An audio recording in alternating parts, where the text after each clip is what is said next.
Hey everyone, welcome to your Money Map, sponsored by the Alliance for Lifetime Income. I'm your host, Jean Chatsky. Very glad to have all of you along with us today.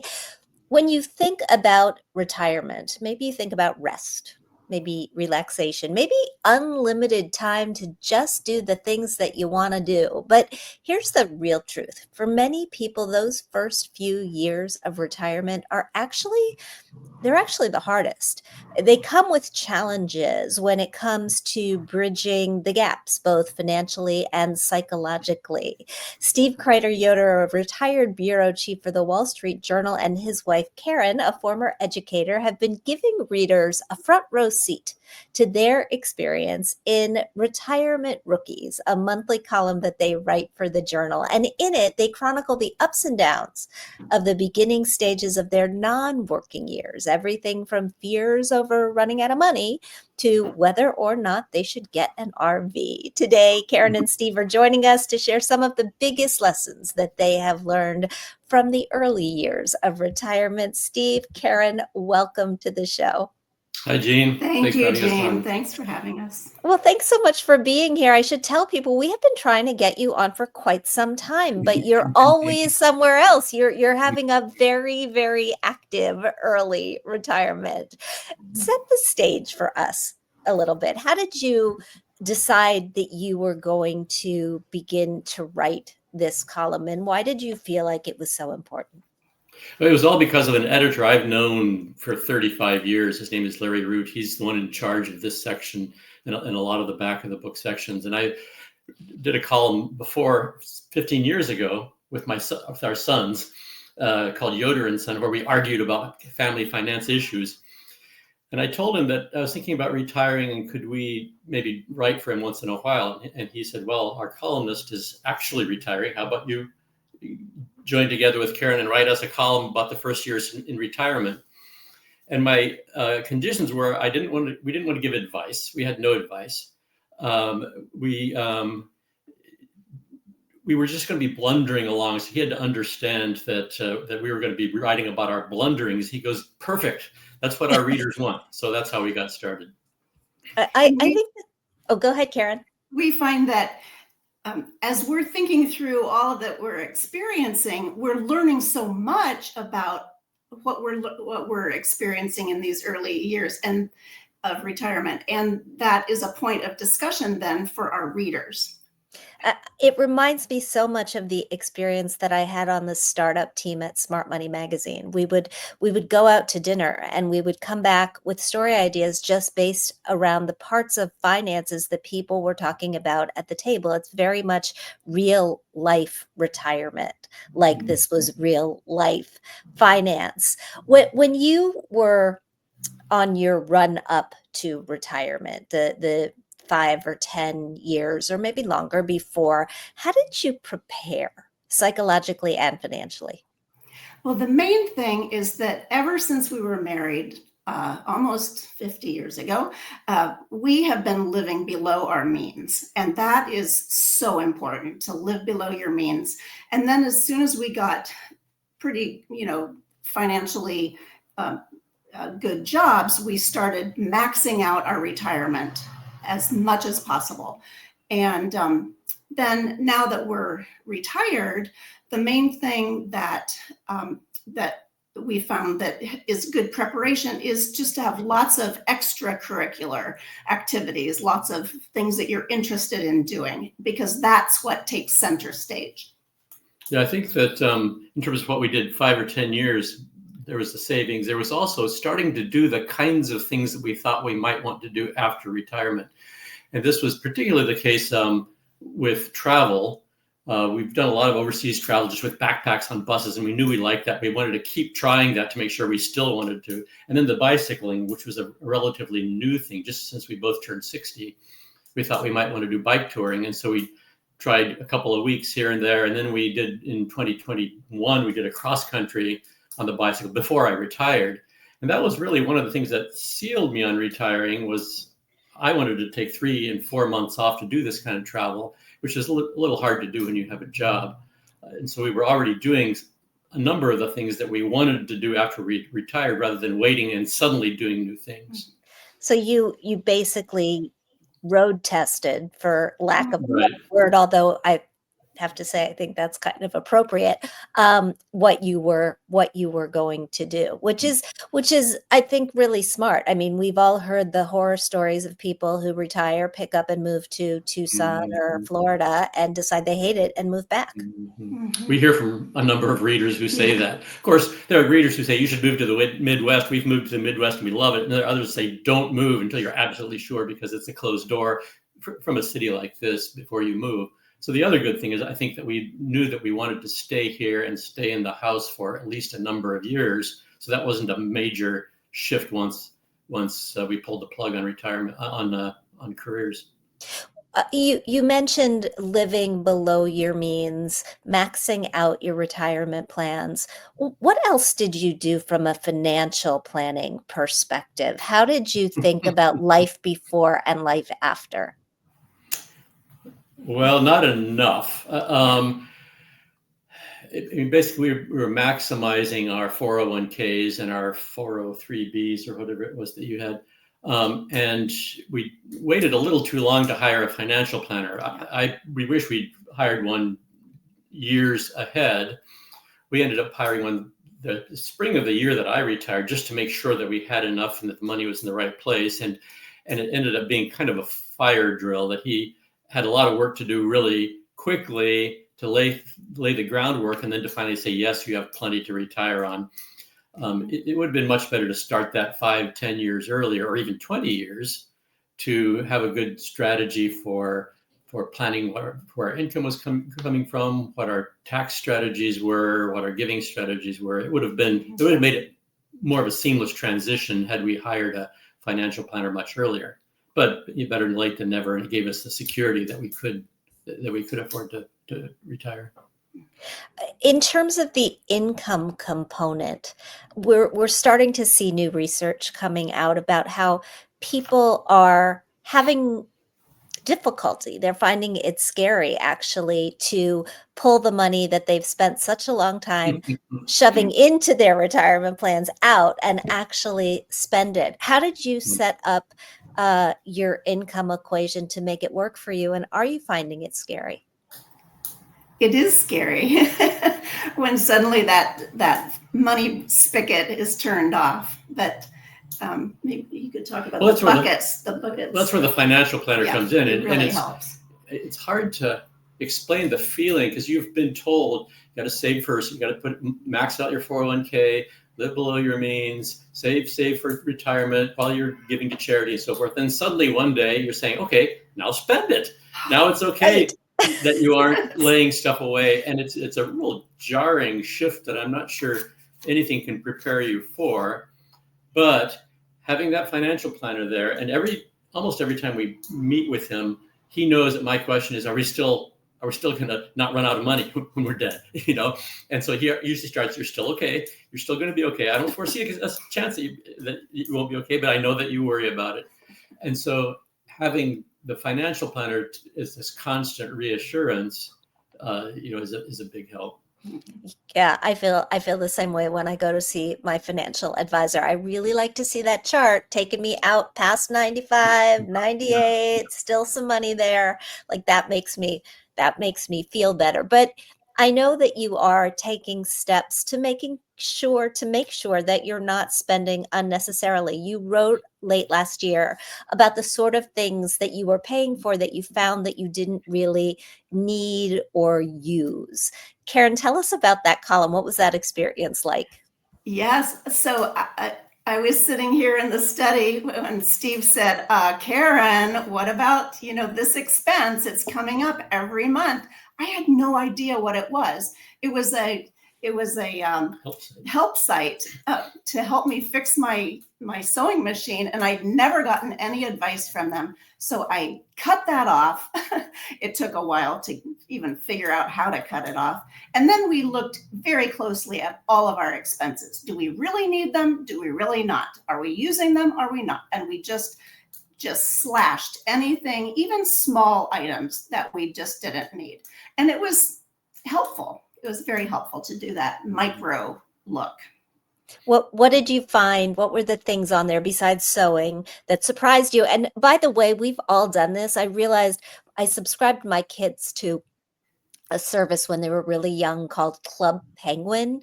I think I had it for 5 years past the time that they were using it because I just whiffed. I stopped paying attention. Well, audiobooks, I was months and months behind on using all my audiobooks. So I decided to cut that out and use the public library service, which is free. And then Netflix, all of our nieces and nephews around the world were using our account, but we weren't using it. So we cut that off. We haven't even heard from them to know if I they wonder why. missed it. Yeah. So things How like about that. how was food playing a role in the spending? And I asked this question because we've been reading so many headlines about the price of eggs and everything else, and you retired into an inflationary era. Did the increase in prices make you feel that you had to compensate in other ways? Well, inflation certainly is scary, and I always saw inflation as our friend when we were working. Mhm. But now I understand why retirees hate inflation. I don't think we've changed our spending that much. We don't spend a lot on food. We might eat out a little bit less often simply because the prices are so shocking at restaurants, at least for people of our generation. And uh, we don't have a car, so we didn't have to worry about gas. We pretty much own our house, so we don't have huge payments there. So some of the costs that would affect us are probably a little. Inflation hasn't affected us quite as much as we might have otherwise.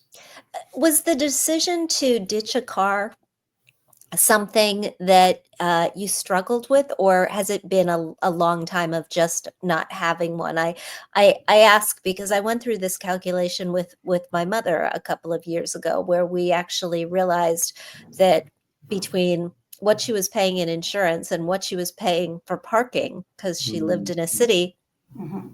she could take so many Ubers that it wouldn't matter. Mhm. It actually started during COVID when we were basically housebound, and our van was sitting in the garage and it wasn't working properly. And we continued biking wherever we went or taking public transportation. Sometimes I would need to go outside of the city and I'd rent a zip car, which is basically just for a couple hours you rent a car. And we found that it was no problem at all. So we had like a trial period. We had the car, but weren't using it at all.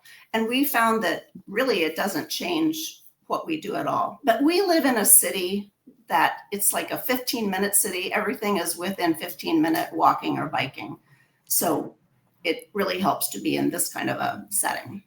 You live in San Francisco. It's one of the most expensive cities in the country. To top it off, your home is an old Victorian that you've described in your columns as a money pit. You wrote about considering a move to the Midwest, which is where you're from, Karen and Steve. It seemed that you were actually even a little bit more seriously considering this, with the lower cost of living being one of the big reasons. How have you weighed this decision? And I know you said you're not in the advice giving business, but how do you suggest that people think about it? Well, I think the way to think about it is that when we first retired, we wanted to be in the place where we wanted to be. So the advice would be, don't pick up stakes the day you retire, but keep living where you're living. For a lot of people, that'll work. And we knew that we wanted to explore San Francisco more, to have more time here. And what we found is that we are enjoying it even more now that we're retired. We thought we would maybe be here a year or two and then move somewhere else. But now that we have time to go out to the beach nearly every day, to go to museums, to walk around different parts of the city where we haven't been, it's totally accessible. We can walk out our front door, and a block away there's a bus, and another block away there's another bus, and there's a bike lane right in front of our house, and 20 restaurants within 3 blocks. Everything is so accessible that our thinking has changed a little bit, that at this stage in our, what is it, the go-go stage? Go-go years. Yes, definitely. Sense to be where we have immediate access to stuff without a vehicle. Now, that may very well change if one of us has, if we have health issues, or if something changes, then, a quieter, more staid place might be in order. And we do talk about selling the house and moving to a condo in San Francisco, but then the thought of going through that whole rigmarole of real estate is not very attractive, and I'm not sure how much money that would actually save. When you say you're in your go-go years, again, it's pretty literal. I mean, you're on your bikes a tremendous amount. I'm interested in the activity aspect of retirement, the getting up, moving, how important that is to staying happy, to staying healthy. How has this become a more important linchpin for you? Well, every day that we're out on our bicycle is a good day, even if it's a rainy day. A day on the bicycle is just the best. And we try to get out every single day. Staying active is important. And what we keep reading about health is the role of exercise, and this is maybe a statement of the obvious, is it's important for your physical health, for your muscles. It's important for your brain health. It's important for your in terms of dementia and so forth. It's important for psychological health. And I've never been one for running or lifting weights, but bicycling is so much fun that once you're on, you just keep wanting to do it. So it's kind of the easiest way to keep exercising, and without having to motivate yourself too much. And we have access to so much good biking territory here. Just this last week, we did one of our favorite things, which was ride out to the ferry building and circumnavigate San Francisco. We found the road that's as close to the border of the city as possible without stepping into Daly City or into the ocean. And it's about 45 miles all the way around, and you go through parks and various neighborhoods, and we stop at a gumbo restaurant in the Bayview, and it's a day of exercising and exploring the city and enjoying the weather and celebrating the diversity of the city. So that all feeds then back into the exercise, and you almost don't think that you're exercising when you're riding that way, and then it sort of feeds into all the you should be exercising when you're retired. When you were originally planning for retirement, did you underestimate or overestimate the costs of travel? I mean, it seems to me like you are always on the go. And I just wrote a story where I quoted a financial planner who took a look at somebody's budget and somebody's retirement budget, and her big comment was, well, that is not enough money for travel. She is going to spend much more than that. So how have you found it? Well, we are very fortunate that our preferred mode of travel is very low cost. So cycling across the country, cycling, and then camping. I mean, there's hardly any cost in that other than what you would normally, pay for food. And then also if we're overseas, we often do backpacking kind of travel, carrying backpacks using public transportation. So the biggest cost is airfare to get there. But once we're in the airport, we find public transportation out of the airport and then continue the public transportation through the travel. So all of that is just a continuation of the way we've always traveled. And it's not it's not hugely expensive. One of the benefits of that kind of travel is you end up being closer to the local economy and the local people as well. When there's nothing like bicycling really slowly across the country to feel and smell and see the territory, but also see and talk to people in small towns along the way. Same thing overseas. When you're traveling on a crowded bus in North Africa, you're going to be talking to people that you wouldn't talk to otherwise. You get a fairly rich experience. It's not just about saving money.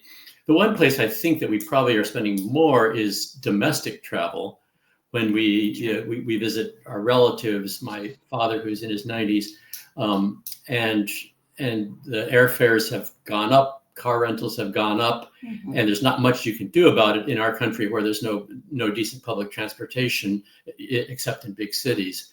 And so that's an area where I think we've had to expand our budget for domestic travel. One of the things that is amazing to me is how on the same page the two of you sound. I clipped an article many years ago from the Wall Street Journal with the headline, "He says Maine, she says Florida." And it was about retirement and about how couples don't know when they're going to retire. They don't know where they're going to retire. They don't know how much their retirement is going to cost because they just haven't figured it out together. Through your columns, we do get to see the places where you disagree, but you kind of always seem to work it out. And so I'm wondering, how did you get on the same page, and how have you stayed on the same page, and what do you do when you're not? Boy. Oh, I don't know. So some of the columns, it does sound like we have an argument, but basically we decide who's going to take one point of view and who's going to take the other. So it's not Okay. like it's a true argument. It's not fake. Like we did No. a column about whether we should move to Kansas or not. And we've been talking about moving to Kansas for a long time. And we say, shall we move? Yeah, no, yeah, no. So it's a debate that we have back and forth. And at any given time, one person will be arguing for the other. But then or vice versa. So it's not a fake debate, but it's a real debate between us. Or getting a dog. Yeah. You know, we're at any given time, one of us will want one and one of us won't, but it sort of switches, and we're pretty close to being on the same page. And how we got there, I have no idea. Who does? We got married when we were so young. It's like we grew up together. Yeah.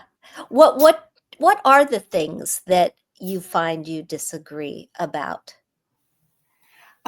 When to take breaks when we're on the bicycle. Steve can bike a little bit longer than I can, but we figured out a system. We take a break every 30 minutes now, whether we feel we need to or not. What else? Oh, there's a few money spending things, but it's kind of on the periphery. Wait. Well, you know, like we still haven't replaced the kitchen cabinets because we still debate, do we really need new kitchen cabinets or not? You know, this is one of the first things we wrote about. That was 2 years ago. We still haven't resolved that. Golly, I don't know. So the RV, you were not exactly on the same page about the RV. You recently rented an RV for a week of cross-country travel. I do have a follow-up RV question, but Steve, you seem to like it more than Karen. She was not team RV. Yeah. Well, go ahead. We just agreed to one of us take one point of view and one the other. Sort of. Yeah, I think it was a surprise for both of us that we liked it. Yeah. And it was sort of went back and forth as to who did and who didn't like it as we were driving it. Did you both drive? I never drove. I'm sorry that I didn't. I like to drive, and I don't know why I didn't, but it's a huge vehicle. It's a huge vehicle, and my big hurdle is I don't think I want to empty that lavatory. Did you have to do that? Yeah, we did that. It was kind of gross. Kind of gross. Yeah. But it wasn't as bad as I expected. Mm-mm. There's a way you do it, which I won't discuss here. We actually had it in the column, and our editor edited it out, so maybe he found it disgusting too. One of the biggest challenges, I think, for many retirees is overcoming a loss of identity that happens once you stop working. And Karen, you wrote about the fact that once you retired, you never looked back. But Steve, you said it was a little bit of a struggle for you mentally. I think that's something that a lot of people can relate to. How's it going now? Well, can I just say that the reason I never look back is because I I still have that identity. I'm still a teacher, I'm still a researcher, and I'm continuing to do teaching. I tutor a fellow each week. I work in a prison literacy program. I'm doing research on our church history. So my identity, I'm not getting paid for it, but I still have that identity, whether I'm paid or not. I think that's actually a really important nuance, right? And that as people retire, if they can find ways to hold on to those things, perhaps they won't struggle as much. I think it's still a struggle, and talking to other retirees makes me feel better because some of them don't have an identity issue, but a lot of them do. A lot of them say it took years to get used to being retired, and someone said he has to kind of rethink his identity every 3 years. That it's not a fixed thing. You don't retire and then find an identity and then sit back and relax. As your life around you changes and as your health changes, you have to rethink your identity. Mm-hmm. So I think it's going to be sort of a constant searching. It's when you think about it, ever since kindergarten, you've had a central determining factor in your life where, you live your life on the side, but it's school, and then it's college, and then it's work, and there's sort of this central factor around which other things revolve, and then it suddenly disappears. There's a vacuum there. And for some people, they've already filled it, so it's easy to move into that. For others, you underestimate just how big that central, sort of determining, organizing force was, and when it disappears, it takes a little bit longer to fill that vacuum than you might think. I find it totally terrifying, to be honest. I totally terrifying. What is next? You've described your approach to retirement not as having a bucket list so much as having a farm list. What's next on that list? What are the things that we can look forward to reading about in the next year? Well, I think we're going to keep traveling, clearly. And we're going to keep bike touring while we can, because at a certain point, we won't be able to anymore. For me, I think I'm doing more volunteering of various kinds, and I need to find a sort of a solid schedule of volunteering that fits in between travel. When you travel for 3 or 4 months at a time, it's hard to have a steady. But there are plenty of volunteer opportunities where you can dip in and dip out, and that's one thing that I think I need to work on a little harder. And I am looking forward to finishing a couple projects and then having a little more time to read and just a little more downtime. It's been a little too busy for me lately. We like to wrap up these discussions with a few pieces of advice for people who are going to go through the process that you've just gone through, or whatever the topic is that we're talking about. So if you were talking to somebody who is looking forward to retiring in the next 5 years, what would you each tell them that they should do? A couple of things. Start. Well, I think we've gone through quite a number of them. One is to get a financial planner right away if you haven't already, and just think of the financial planner not just as leading up to retirement, but somebody who's going to be there throughout and can be reassuring you, so you can think about something other than money for a change if you're like me. You want to say something? And then the next thing is to develop all your rich and varied interests, because that's what will be what you spend your time doing. That'll be your new identity. And anything else top of the list? Well, we talked about living where you want to live, but also the thing I just said about being mentally prepared for that vacuum. And I'm not sure how you become mentally prepared, other than these other things, having activities and so forth ready. But just be ready to have it not be butterflies and bliss and Mai Tais on the beach, that there's going to be some self-searching as you start filling that vacuum, if you're the type that your career was a central organizing force. Mm-hmm. And then also keep learning.